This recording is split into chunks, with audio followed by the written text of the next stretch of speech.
Welcome to the next episode of the Dark Web Deacon. Before we begin, be sure to smash that subscribe button, click the bell to turn on notifications, and check out the latest items in the Dark Web Deacon merch store. There is a link in the video description below, and become a true Dark Web enthusiast. New videos are published every Monday and Thursday. For this episode, we're going to talk about what is OAUTH Phishing. Many of you know what phishing is, but what is OAUTH? Well, OAUTH is an industry standard protocol used for authorizations into websites and cloud services.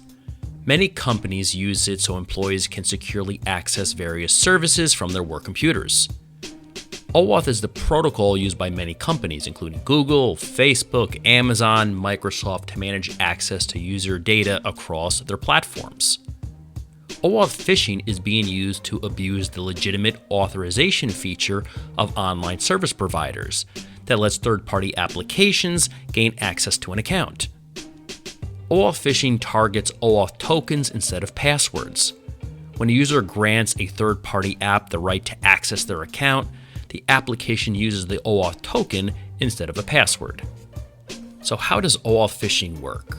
Well, it works very similar to other phishing attacks. The hacker uses phishing emails with fake security warnings to trick victims into clicking on a malicious link. Here's an example of an OAUTH phishing email to hack into Office 365. After a bunch of subsequent clicks and redirects, eventually it will lead to a Microsoft Office 365 login, shown here.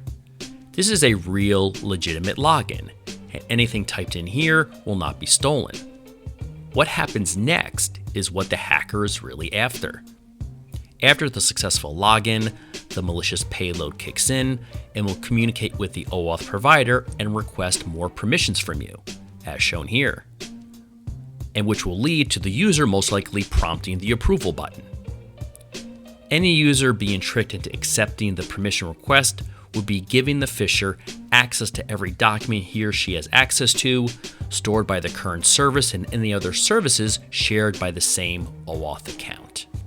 This example was specific to Office 365, but OAUTH phishing attacks can give the attacker the ability to do many things, such as download other messages, attachments, and files, search for and read your messages, install filters and forwarding rules, inject macros into various documents, the ability to access your contacts, the ability to access cloud drives and search for downloadable files, the ability to extract emails by searching for keywords, and set up malicious application rules.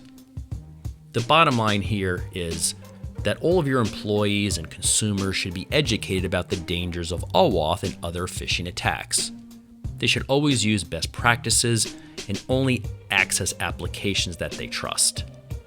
Also, make sure that you and your IT provider periodically review the list of applications that you use and revoke any access to applications that you no longer need or that look suspicious.